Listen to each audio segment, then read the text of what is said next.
Hello, everybody, and welcome back to another episode of the Cinema Wave podcast here at the Culture Wave Media Network, and we are back for yet another recap and review and discussion of Pluribus on Apple TV. This is going to be episode 6. I'm going to be one of your hosts. My name is Darian Scalamoni. I am joined this time by Sean Villa. Hello, adjusting the mic.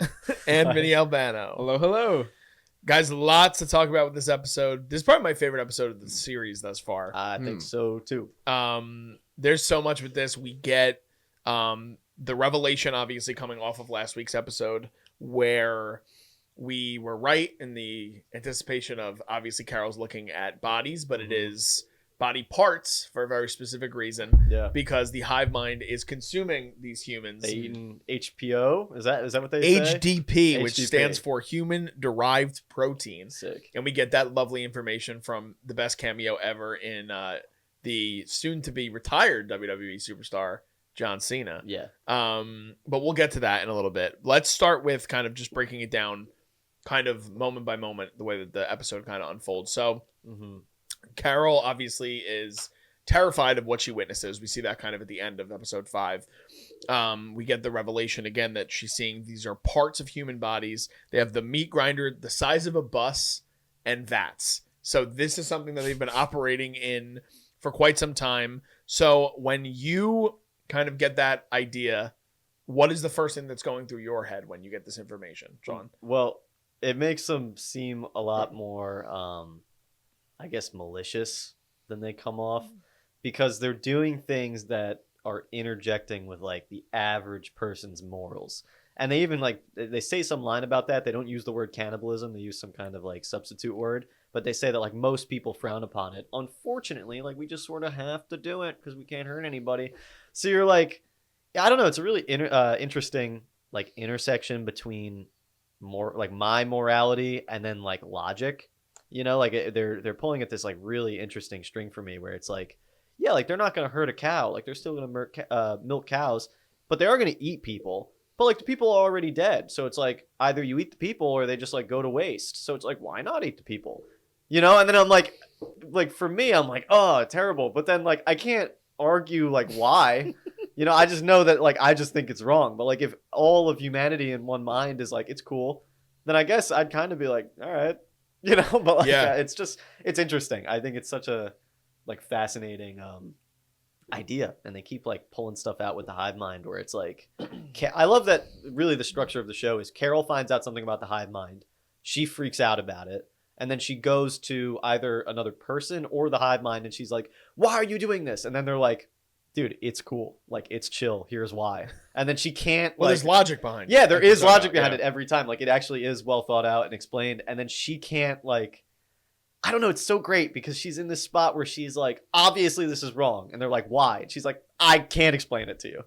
And it's just, I love that. Yeah. Vinny, what about you? What do you think about this whole, the HDP problem and sort of the opening that we get of the episode with the uncovering of it? Yeah, if I was in that scenario, I would probably already be dead at this point, honestly. I think I would have like frozen up and been like just became a vegetable. But my thoughts on it is similar to what you said, Sean. I love the structure. I love that when she revisits her friend in Nevada, in Las Vegas. Las Vegas. Yeah, Las Vegas. okay. I'm thinking I just finished Fallout. I'm like New Vegas. So I love that whole structure of how everyone's just like everyone else is just so positive, even about the negatives. And Carol is the one that's standing out here. Now, the guy in Paraguay is a really cool outlier that I'm very excited to see more of. Yeah. And hopefully, you know, he's gonna team up soon with Carol. Yeah. Well, we get a lot of information in this episode, and there's actually a lot more to sit on with theorizing, I think, in this episode than previous, because when Carol does eventually go to Vegas, we get this like hilarious tribute to Diabate kind of living this life that's very cinematic. It's literally mirrored to be like a James Bond movie. Yeah. And it's played out in the way that it's presented on screen. It's great because it's kind of showcasing tension and all these things that like, oh, is he going to win the poker game? When obviously everything is kind of catered to exactly what he wants. And the hive mind knows that.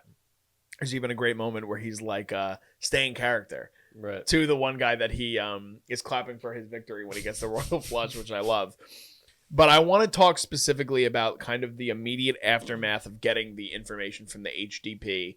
Mm-hmm. When Carol goes to sleep, she wakes up the next day and she gets information from the hive mind from a screen.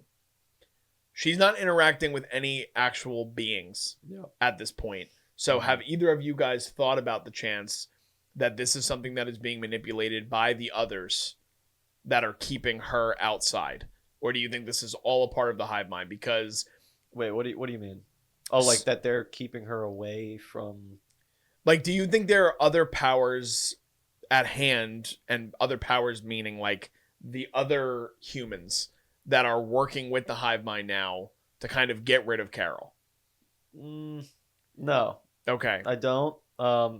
Yet. I think like the idea that the human people will actually like wind up having a real conflict with Carol is like a later season idea to explore. I think it's a little too early to start delving into that when the hive minds themselves are such like an interesting well of conflict on their own.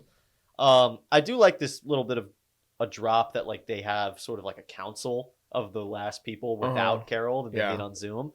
But I think that just reinforces the like loneliness. Like this episode brought the theme of loneliness to the forefront for me, and I thought it was just like really powerful.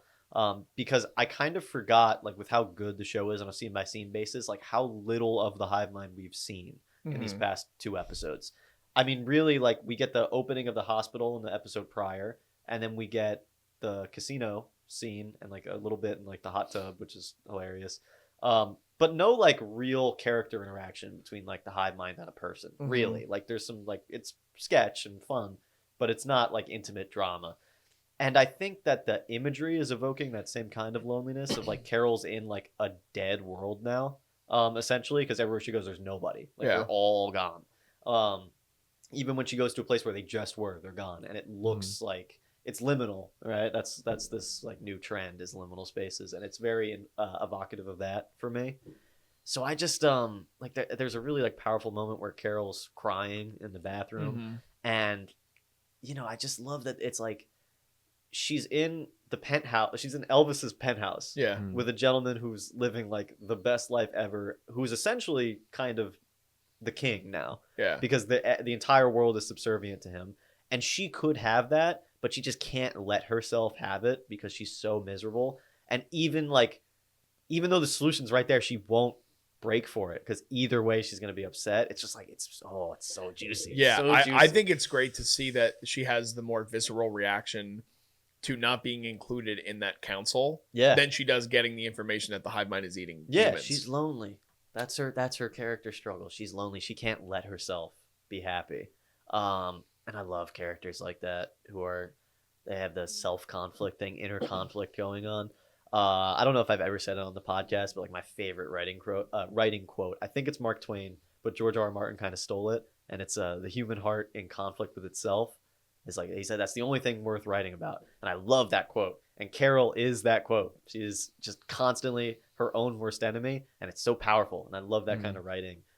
It's just making her a more and more interesting character week by week. Yeah. So, Vinny, what do you think about getting all the information from Diabate about the other humans, and do you have any thoughts that there could be something else at play? Because I still think they give you that little breadcrumb of him being on the phone with someone. And being like, I miss you too, my loves. And it's like, who could he be talking about? Like, or talking to, I mean. Like, that's something that's been sitting with me. So, Vinny, coming off of that, what do you think about the information we get in this kind of segment of the episode? Yeah, there's a lot. First, we still don't know their ultimate goal, really. They're trying to preserve themselves. We still don't know that. So that's where my mind is going.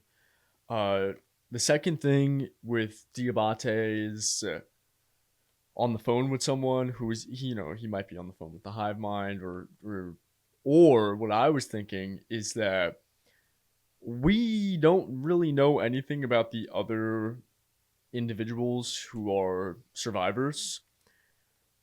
Everyone has secrets Diabate definitely has secrets, and there's a chance that maybe there's another person who's not infected that no one knows about, that Diabate is like keeping secret. I don't know, maybe a family member, something, right? That's where my brain is going.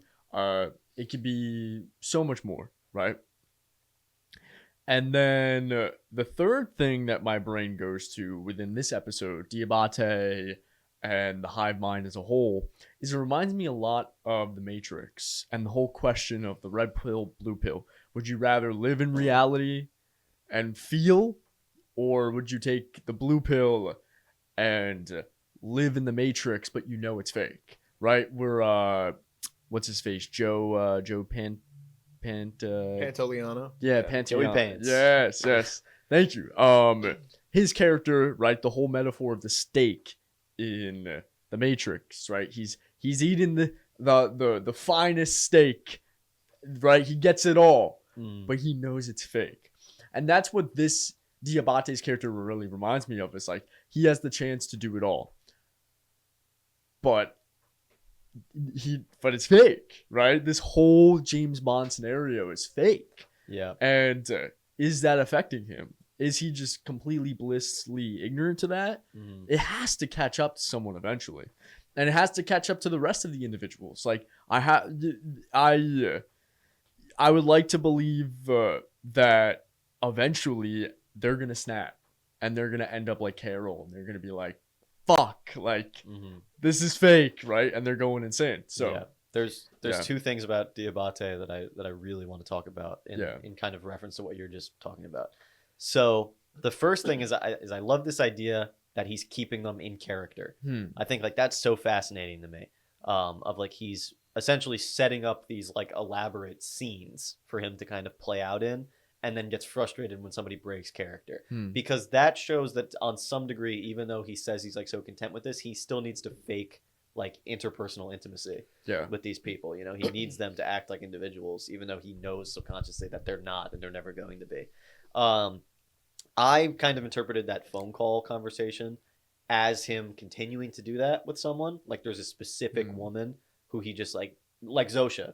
It might actually be Zosha, who knows? Yeah. But someone he's sort of attributed an identity to, and he's reaching out to them because, you know, he's not going to hit up like the mailman outside and be like, oh, I missed you, my loves. You know, like it's just like, that's not how like an individual human brain works. The other thing that I thought was so fascinating is there's this like very off-kilter moment when he makes Carol breakfast where she eats her toast in this like very strange way. She like doesn't use like a top piece of bread, and then he like mimics it. It's like he doesn't know how to make a sandwich himself. He needs to watch her do it step by step. Yeah, I mean, so that's an interesting way to take it. I kind of took it as like this is like the first time that he's seen someone do something not perfect. Yeah. You know, recently, and he's like, oh, like intriguing. It has character. I thought part of it was also that maybe he has taken so much to the fact that he is being pleased by everybody that he wanted to do something that might please her. If it would make her feel more comfortable, like eating a sandwich the same way she's eating it. And you know what's great is that it works any of those ways. Yes. It still makes it can be interpreted so many different ways. Yeah. So, I mean, Diabate, I think, is so interesting. I'm dying to talk about Mr. Paraguay. What was it? Manousos? Manousos. Yeah. So this guy rules so far. They've given him very little, like in terms of dialogue confrontation, but I feel like I know so much about this guy already. And the few lines that he does have in this episode, I think this is the first time we hear him speak, other than on the phone call. I think he's so interesting. This is a guy that is gonna love Carol, I would think. And I think Carol's going to really like him. And the way I see this going is that this guy is probably a little more unhinged than Carol is. And I'm dying to see that interaction between the two of them. Unhinged in what way? Like, this is a guy who has been eating like butter in a storage facility. And cat food. Yeah, and cat food for like 2 weeks. He's like a hyper paranoid guy who, upon seeing his mother, is not shaken at all. Says my mom was a bitch and just fucking leaves. He's like, I don't care. Like, you're not fooling me. I have no emotion towards you. So a guy like that being drawn into by Carol, who's saying like, I want to fight this thing, and he's like on board. It speaks to me that like this dude will do whatever it takes to like bring the world back, right? Like he doesn't care. He's going to save the world. And I think that Carol, whether she wants to admit it or not, has a degree of empathy for these people, for this hive mind, even if she doesn't want to. Like I think that's might be her like weakness, is that she cares about Zosha and she's like upset that they've broken up with her. This guy, I don't think he gives a flying fuck, because he's clearly okay with being lonely, and Carol's not. But they're working towards the same goal, and they have completely different views on the theme. Which that's good writing. I love that. Yeah, that's excellently put. Honestly, thanks. So I love that. I love every word like the way you describe that. What I take from his character is, what is he doing? What are the frequencies? Right, he's going through every single channel, and there's that one channel that he goes back to and then adds a second question mark to. So that's what I'm really wondering, because the show opens with those like astronomers or whoever they are finding a frequency like light years away and grabbing it. So what's he doing with these frequencies? Like there has to be a bigger play in the plot there, of like the frequencies and what's going on there. That's what I'm really fascinated about. So, well, the one, I completely forgot about that, but that is such an intriguing seed to plant, of like, there's one radio station in the world that's still broadcasting, and it's this weird signal. What could that be? My theory right now is that that's the signal. Like it's because I'm thinking like, okay, whatever this signal is, if it's spreading through the galaxy, it's just going. Like, how is it going? You know, something, because it has to have like a transmission. So maybe like it's reached this planet and now they're transmitting it further. So it's just like another step along the way. Like maybe they're sending it out, trying to get more people to have the virus or to engineer the virus. I don't know though. It could be anything. Like the actual, I don't know what you call it, like the science or like the world building of the hive mind is so cool. Like I don't know what they're doing at all, but every new piece of information, it comes off as this like huge ominous thing, and then to juxtapose it with like John Cena happily explaining that like, we're just eating people, it's not a big deal. It like, it is what it is. Like it does kind of like calm you. Like, isn't that so fascinating? That like John Cena explaining to Carol like what they're doing, it sort of like takes away the horror that they're eating people. Like they're eating people, and still by the end of the episode, I was like, yeah, they're eating people. Yeah, well, it's the same thing like you were talking about the interpersonal connection with the characters in the casino, but I looked at it as like it's this whole thing, and so much of the show is a commentary on like our own world and what we're dealing with, but this whole now way that AI is going in this direction where they're like, oh, you care about a character and a story, but you want to tell more stories with these people. Right. You can do that with AI. You can just type in a prompt, and then you could have Mickey Mouse hanging out with Crash Bandicoot in a bar. Like that's literally like, I just thought of the most random thing on top of my head, but like that's what this Diabate is kind of doing. He's like, he's like, I was hanging out with Cena and I just asked him. Right.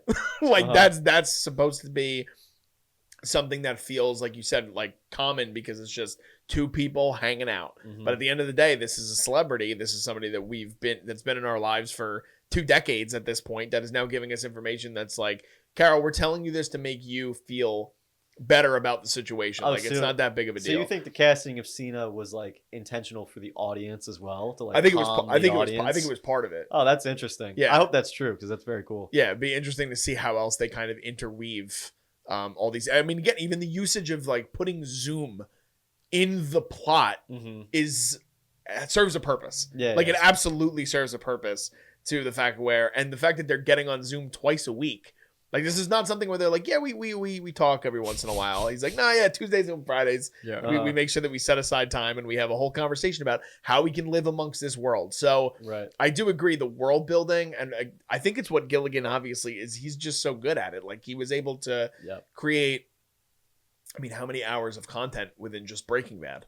A lot. Between a Breaking Bad show, Better Call Saul, El Camino, there's so much that he built in that world, and that's very grounded. You know what I mean? This is something that, again, it's so much bigger than what I think we even believe it is at this point. Manousos, though, is such an interesting sort of pivot point because he, like you said, you can sense he's doing so many things that normal humans would never do. Like that you would literally just be like, I'm not eating dog food. I'd rather die. Right. You know what I mean? Like there are people that would do that. Yeah, like I'm not like sucking the butter out of like a tiny cup. Like, Yeah. I'm just gonna eat this delicious food they prepared for me. And like if it's poison, okay. I Yeah, guess. yeah, Yeah. exactly. Yeah, and you know what's crazy is that like Carol and Manousos are getting like big wins in this episode. Like we get two huge revelations. One is that the hive mind's gonna starve to death unless they can find a way to prevent it in 10 years, which granted 10 years is a long fucking time, but still there's an end point. You know, like all these monsters might go away. But the other one is that they also can't infect Carol without her consent, allegedly. It's a little weird. That's where I think the information is important, the way it's received. Yeah, Because it's I have a hearing- similar intuition to you, Yeah. where it's like the way it was phrased was like, we can't take it from you or something. I don't remember exactly how it's put, but it was kind of left open to me where it's like, yeah, but like, what if they have it? You know, like is there? I don't know how stem cells work, but like, are they in things? Like, is there like a medical record? Is it like in your blood? You know, because they said like, well, we won't do the invasive surgery on you. That doesn't mean we won't like get your stem cells. Yeah. You know, so I think that that's intriguing. But if you take it at face value, it means that Carol's not going anywhere. She's got to wait out 10 years at minimum, and then you win, technically. Yeah. So that's like a huge W. But it doesn't feel that way. You know, it still feels kind of like sad. And I don't know if that's because we as the audience are like, oh, but then like the hive mind isn't here and they're so interesting. Or if it's because we're in Carol's shoes and she kind of feels like, oh, but they are like kind of interesting. Like I like Zosha. Yeah. You know, like they keep me company. Yeah, like, and how long would she be able to wait out that 10 years? Right. Like not long enough. Yeah. Carol's not making it 10 years. Yeah. No way. I wouldn't think so either. Yeah. Vinny, what do you think about the two kind of big drops of information that we get that Sean alluded to? Yeah, it's interesting. I wish I had more to comments on it. Mhm. Where my brain is going is, do we ever get a time skip, like at any point in the series where we jump ahead in time like a significant amount and then we see what happens? I don't know. That's where my brain is going with like the whole, because obviously we're having every episode starts with the count up, not really a countdown. Yeah, that's but- actually, I have a question. Yeah. I don't know, because Yeah. again, maybe I'm an idiot. When we jump to Manousos, Mhm. is that supposed to be 3 days before Carol goes and sees Diabate, Yeah. or is it Yeah. 3 days after? No, it's 3 days It's before. 3 days before. It's right when Okay. she sends the message out. I would assume the way the hive mind did it was like she recorded the message, put it on the steep, they picked it up, and then it went straight to Manousos. Gotcha. Okay. I think. Okay. Okay. So, is there anything else about the episode that you guys want to talk about before I bring up my next question? Not really particularly about the episode, but just like to finish off my thought, like time, they are setting up time to be a significant thing, Yeah. right? With the countdown or count up, and now mentioning the 10 years, time is getting more and more relevant. Mm-hmm. So that's where my brain is going. Like, do we see a time skip? Do we not? Do we like, what's going on? What's going to happen within time? Yeah. No, that's true. I mean, the clock element is really consistent. Yeah. Like, it is not left. I thought it worked great as like a structure thing for the pilot, but then seeing it continue does allude to the fact that there is something important about the time that's Yeah. happening. I'm still waiting on it to switch to a countdown again Hmm. when there's some kind of big information reveal, and now it's like a race against the clock thing. I think that would be cool, but I don't know what that could be. Like, I have no idea what that could be now. You think we're going to get that by the end of the season? I think if you want to end the season in a really cool way, you do something to make the clock start ticking down. But again, like, is that too soon? Like season 1, I think he wants like 4 seasons and like I give think it he to said him. 4 or 5 seasons. Yeah. Give him 4 seasons Apple TV. I also think it's interesting how I feel like it's something that is glossed over because of all the bigger reveals, but there's a line of dialogue where Carol talks to Diabate about how she's like, all you guys want is peace. It's something along the lines of that. And I think that is going to have a big kind of outcome on the overall plot, because what the hive mind is trying to achieve is peace for everyone. Right. And Carol obviously is the character that cannot feel peaceful no matter what. And Manousos might be the second character that we have in the same sort of scenario of like, he doesn't seem peaceful at all about what's happening. So how do are they going to be turning? Like, I'm curious if there is any defector in the hive mind that is against that idea of peace. You know what I mean? Like, I'm curious if that would exist within how many, with the sheer number that Cena kind of drops on everybody of that's how many members of the hive mind there are. I'm curious if there's going to be anything that kind of happens there. I love that beat where they say how many people there are, because it is like, it's taken as like a scary notion. Like, it's astronomical. You read it on Carol of like, holy shit, there's fucking 7 billion of them. I don't know. I've been given no context to see that like they could have a difference of opinion, because the way that I'm kind of thinking about it is like they're all one person. Yeah. Essentially, like it's one person, one mind with like infinite memory and experience and knowledge. But like I don't think they could ever disagree with one another, because it would be like disagreeing with you. Like, you can't do it. Yeah. So I don't know. I don't see that. Did you have any other theory? You said you anything else? Well, I had a question for you guys, and I just think it would be fun. It doesn't have to take up too much time. But this episode had me thinking about if I was in this situation, what would I be doing? What do you think you guys would be doing in this situation here? Are you on Team Carol, where you're trying to find a way to stop this, or are you Mr. Diabate setting up a Casino Royale situation in the Elvis Presley house? Okay, so that's actually so funny, because my friend asked me that like 2 days ago, that exact same question about this show. I am definitely Team Carol. 1, because I am a miserable person, and 2, because I think I'd be more malicious. Yeah, you're gonna start killing them. No, but I would literally I would say to them, like, I think of actually I'm not gonna say that, but I think of like the what happened in this episode where she finds out about the HDP. Yeah. And I would literally say, okay, if you want to please me, you have to all stop drinking the milk now. Oh, damn, dude. Right? I would start because I want to get to the solution. So I'm definitely Team Carol. Okay. I would word because I've noticed Carol is avoiding very common asks. Like, you could ask them and be like, if you want to please me, do this then. And but she's avoiding it. Right. I remember, I very much noticed that the first 3 episodes. Yeah, and she's been given the confirmation now that she can get an atom bomb. So it's obviously you could ask them for basically whatever you want. Yeah. I'd say put that atom bomb, but put it over there on the hill. Yeah. We're gonna set it off one day. It'll pop up eventually. Yeah. That's cool, dude. You just set up bombs and you're like, I want them set to randomly explode, and you never know when. Yeah, and all your food has to be right under it. All the food. Yeah, exactly. It's it's more of a threat of you step out of line. All the milk go boom boom. Dude. Go boom boom. You are fucking if you threaten them though, is that enough to? Well, they start tweaking on. Tweaking out. They might start tweaking if you threaten them like that. Vinny. True. Yeah, and then you have the lady call you, and she's like, "You killed my grandpa," or whatever happens. True. You know, with that lady. True. What about you, Scal? I don't know. I think I'm almost a mixture of the you're a dirty dog. You're a dirty dog. On your face, be honest. I think I think the biggest issue is that I'm not that miserable of a person that I would just be like, all right. So you'd be like, this is tight. I think there's aspects of it that I would be like that. But then when you, again, have that realization of you can't have any real connection with anybody.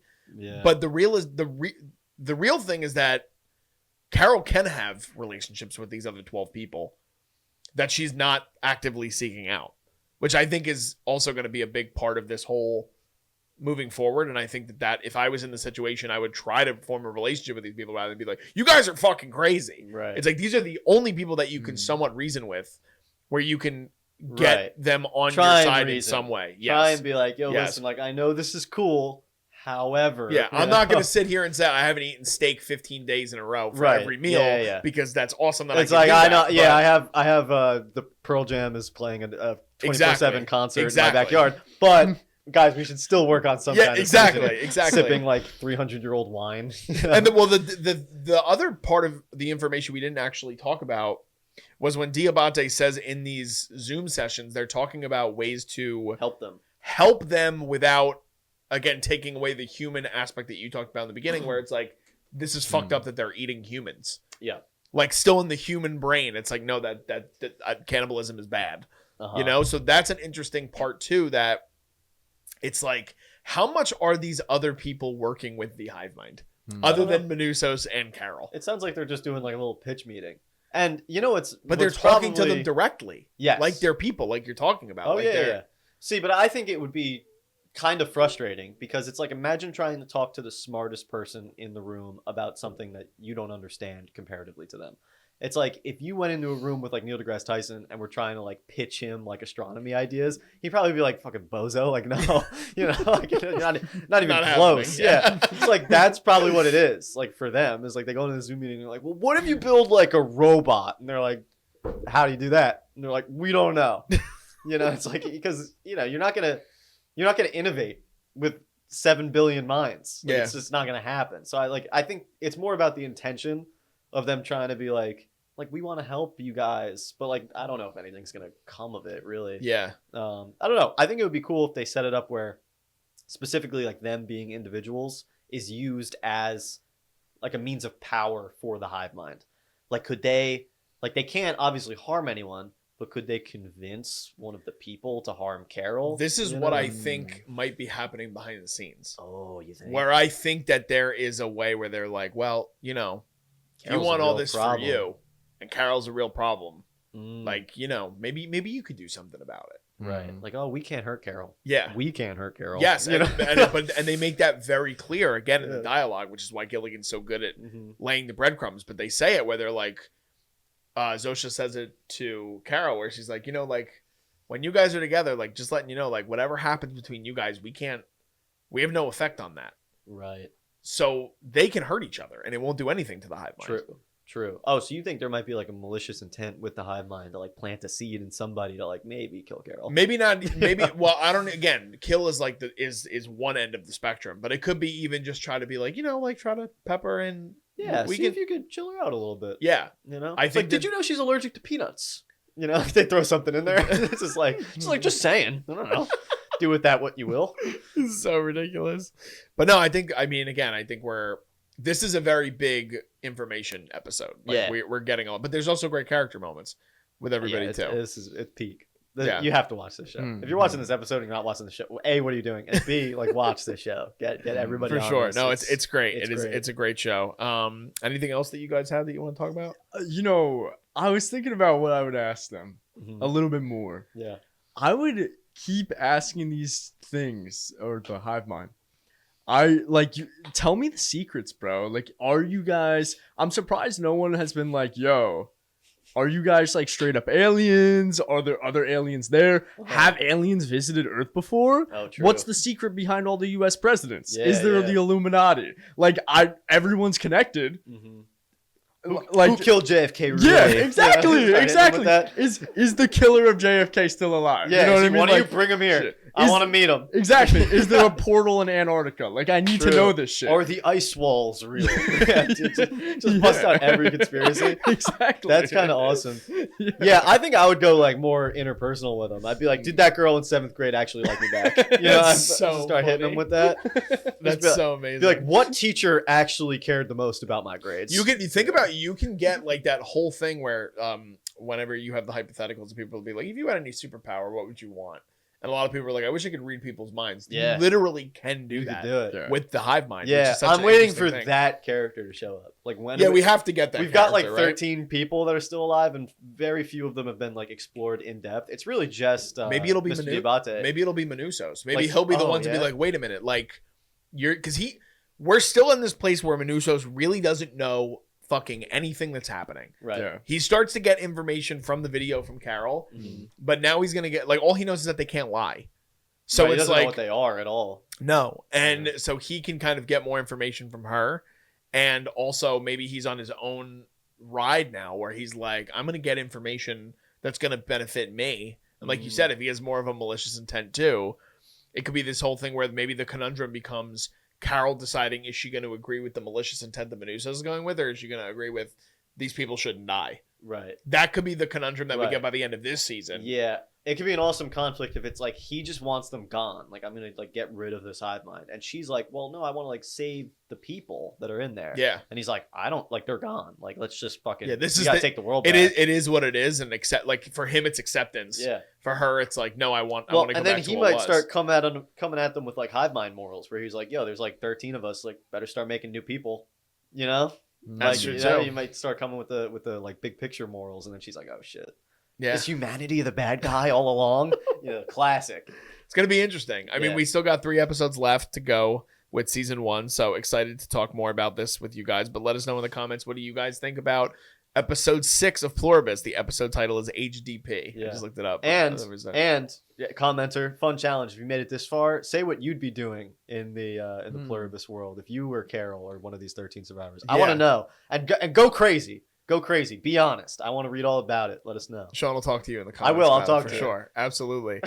Give this video a like if you guys can, and subscribe to us here at the Culture Rave Media Network. As I said, we're going to be covering the show all the way to the end of it, which I believe the last episode is on the 26th of December. So right after Christmas, the last episode of this is going to be dropping. So definitely do that. Check out the other videos we have on the channel. We're covering a lot of films right now at the end of the year for award season. We're going to have our end of year lists and things like that. I know the animation crew was getting ready to do their end of year animation talk as well. And we have some other movies to cover before the end of the year. So check all that stuff out. And if you guys want to follow us on social media, all that stuff is below me in the video. It's also in your YouTube description. So just signing off. I'm Darian Scalamoni.